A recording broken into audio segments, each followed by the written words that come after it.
Welcome to Untold Physio Stories, a podcast that informs and educates by connecting you to rehab industry leaders who share their candid successes and failures in business and practice.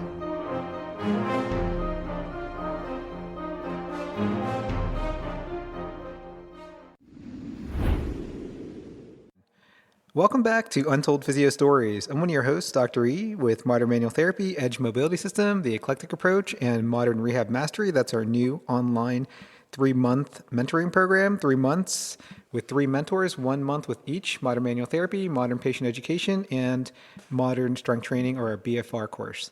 With me today is one of my mentees in Modern Rehab Mastery, Dr. Dana Palmer, who comes for local mentoring here at Edge Rehab and Sports Science in Hamburg, New York.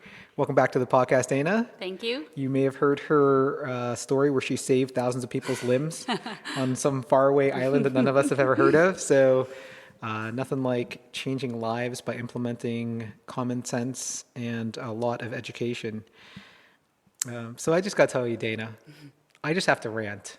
Sometimes you just got to get things off your chest, and you try to do right by your patients, and sometimes their whole support system is kind of enabling, or not even enabling, but rather negative. I'm sure you faced that before, right? Absolutely.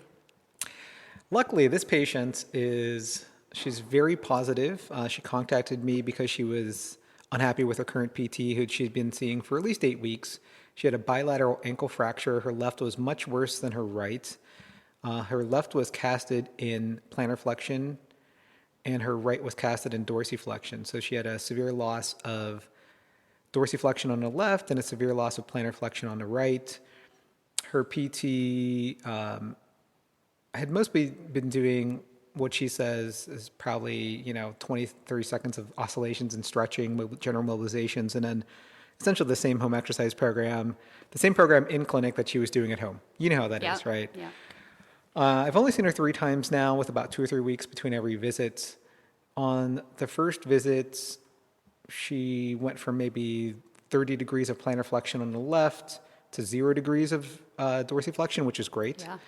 So I was able to reset that, and the rest of it was probably being slow responding. And I did tell her that, this big improvement we got was probably a change in tone and a change in perception. The rest of it is going to be a little bit of hard work, but she was fine.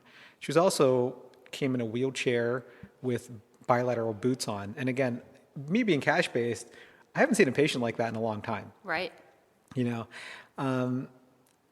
So I got her walking, and I just, because one side had much more dorsiflexion than the other, I tried to just give her mini squats, and I showed her husband how to do the ankle resets and the great toe resets on her, and then the banded tibial internal rotation, and he was very good with that. So I just told her to walk as much as you can, and if you don't need to wear these boots anymore because you went to the surgeon and they basically said you're self-limiting and your x-rays are all fine, why even wear them, right? Just wear them. Why was she still wearing them? I believe her PT basically said you should still wear them. Okay. I don't know. Okay. No one ever told her not to wear them. Sometimes it's as simple as that. Wow. Right? So I saw her, I meant to see her 2 weeks later, then we had a family emergency, so I had to cancel, so I ended up seeing her 3 weeks later. By the time I saw her for the second visit, she came with a rolling walker, no more boots. Okay. And she said just 2 days before that, she had seen her previous PT, the previous PT who she indicated to me 45 minutes into the first visit that I had now spent more one-on-one time with her than he had in the past 8 weeks. Exactly. Which is sad, but true. And she came with the rolling walker, only holding her boots, and she said, "I'm ready to walk." And her PT said, "Okay, hold on a second. I don't think we're ready for walking yet." He didn't even want her to walk. He basically just wanted her to do the same exact thing that she had been doing, even though she was already clearly walking. Right. And how far out was she from the fractures at this point? I want to say 8 to 12 weeks. Jeez. Maybe Right. a little bit less. It might have been Okay. 4 to 6 weeks, but Right. I mean, far Well, enough that you should, right. if you can walk, you You can should- walk. I mean, right. she doesn't have an active fracture. Right. So she should already be walking. I mean, I was like flabbergasted and a little pissed. She kind of discontinued after that. Yeah. We got a little bit more motion. I got her standing upright. She was quite a bit more stable after the second visit. I did a ton of hip and knee stretching as well, because naturally, as you can imagine, being in boots for that long, she had stuff all the way up and down the chain. So the third visit, I saw her 2 weeks later, and she was only walking with a cane, and she was holding her cane. Okay. So she already made huge changes in just 3 visits, and again, probably about a month and a half total for these 3 visits. She said she had just seen her surgeon, and her surgeon, she was complaining of left ankle pain, naturally just because we started some strengthening too. And she said it felt a little weak. So guess what her surgeon told her to do? Stop. No, but he gave her a brace. No, an ankle brace. An ankle brace for her left side. And she said, she even really indicated that I kind of expect the pain. She was even happy because she just knew she was walking. And she's never, at this point, walking up to 20 minutes a couple times a day, up and down her driveway. She tries to go to stores to walk because she knows it'll be level ground and everything. Right. So she just said, thank you. And she walked out with the brace without putting it on. And I'm thinking, like, this lady, just through some encouragement. And I mean, and even every time I'm done stretching and mobilizing her, which I'm doing a ton because she's a slow responder. Right. She probably actually walks with more antalgic gait after I'm done stretching her than when she walks in. And I say, oh, is it sore? She's like, yeah, you know what? It's sore, but it has to be sore.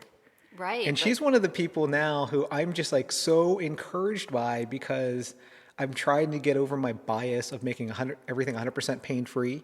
And before I would have thought, oh, that's a red light, and I probably pushed her a little bit too far. But she's so happy to be upright, and she's just expecting that it's going to be sore, that she's just like, hey, it's going to be like that, you know? And I would rather just, you know, she's like, what are my options? To be sore and be up and moving around, or just to sit and still actually be sore in my boots? I mean, she was sore anyway when she wasn't doing anything. That's incredible, and her attitude says a lot, because that's a lot of times what I tell people is, you're going to be sore anyway if you're sitting there. So why not be sore and move? Why not be sore and get stronger? Yeah. It's amazing that it sounds like she's got a lot of barriers that keep coming up in front of her, and she's just plowing through them because she has a good attitude about it. Yeah, her attitude is amazing, and I was really proud. And it could have easily gone the other way. Absolutely. You know, especially with her previous PT, who she'd seen for so long, basically saying, don't walk. And like, oh, what are you doing? Let's not be crazy here and walk. I mean, and then her surgeon giving her a brace after her being walking for now, I don't know. It's like they don't even care. It's like they didn't even notice that she had been in a boot for so long and not walking at all. Yeah. So they're just like, stop complaining about the pain. That's going to make my life easier. Right. I know. Yeah. Let me address this one current complaint you have here, and not at all look at the big picture. Right. So yeah, I just had to rant because I just couldn't believe the advice that she had been getting and currently getting, although she's not seeing the surgeon anymore because she doesn't need surgery. Right.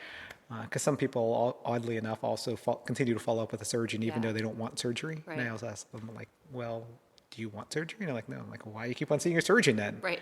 You know, like, stop making his Porsche payments for him. And, you know. So yeah, I just had to rant, and thanks for listening. That's a good one. No problem. Yeah, it's a good one, and it's an unfortunate one, but I think the patient's head's in the right place. There's a lot to learn from it, I think. Yeah. On both sides, clinician and patient alike. So you working on anything? Can people find you on social media yet? I did. Yeah, I started my Facebook page, Dana Palmer Physical Therapy. It's just getting going, and I'm waiting for a New York business license. So all right. Apparently that takes a while. Everything in New York does. Yeah. Yeah. You bought a house here, right? Yep. Right. That took forever. It did. Yeah. It did. All right. And you can find me, Dr. E, at Edge Mobility System. That's where I have all my ISTM products. We have a BFR cert. We have several online courses. Everything a PT, a fitness pro, or fitness-minded individual would need, edgemobilitysystem.com. Make sure to rate Untold Physio Stories 5 stars on Apple Podcasts. You can also subscribe to us on Stitcher and Spotify. I'm trying to get on Pandora, and you can also look for us on Google Podcasts. Check out Modern Rehab Mastery. That's our 3-month online mentoring program at which Dr. Dana Palmer is part of. And the other instructors are Dr. Kyle Coffey, my modern strength training instructor, and Dr. Andrew Rothschild. Make sure to subscribe to Modern Manual Therapy on Instagram, Facebook, and YouTube. So you can follow us on your social media platform of choice. Subscribe via email so you get exclusive Edge Mobility System discounts and weekly updates for our free blog, Modern Manual Therapy. And as always, you guys have an awesome day.